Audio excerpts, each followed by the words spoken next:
Good morning साथीहरू।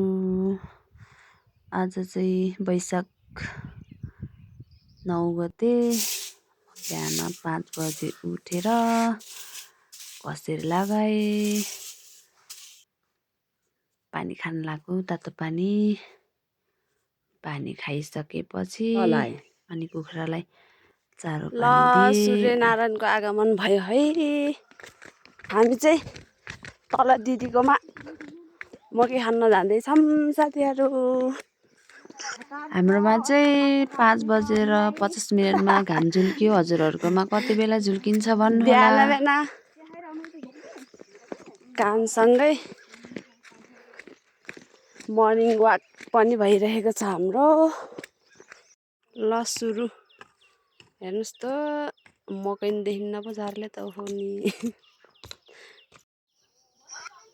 खनिसकेपछि त हेर्नुहोस् त कस्तो राम्रो देखियो। विचारहरू बेलुका त कति आनन्दले सुत्छन् होला। हामीलाई जिउमा मैल परेर नुहाए जस्तो हुन्छ होला। खाना खाँदैछौँ है। हेर्नुहोस् त खाना त एकदम मिठो थियो है आजको हाम्रो खाना।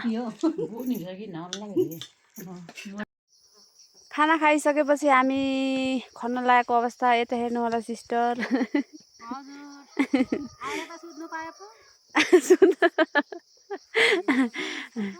खाना खाएर सुत्यो भने झन् रोग लाग्ने छ है। काम त गर्नु पर्यो क्या। दुईटा गरा सकेपछि हामी चाहिँ अर्को त्यो सबभन्दा झन् ठुलो गरामा आएको। यहाँ चाहिँ अलि झार थिएन। हेर्नुहोस् गाउँ कस्तो राम्रो देखिया। स्कुल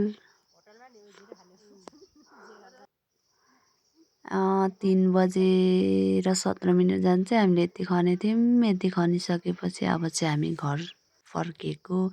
घर फर्किने बेलामा बाटोमा चाहिँ ऐसुलु भेटेर खाइयो। ओ हेर्नुहोस् त त्यहाँ तल हामी खन्न गएको त्यो ठुलो गरामा त्यहाँ खनेर हामी फर्किएको।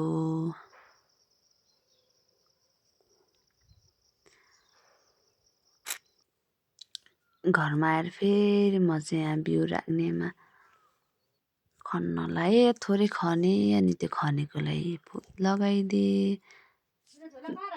ढोकबेटको कोसेलीको रोटी मामाले लिएर आइदिनु भएछ। अब खान पर्यो।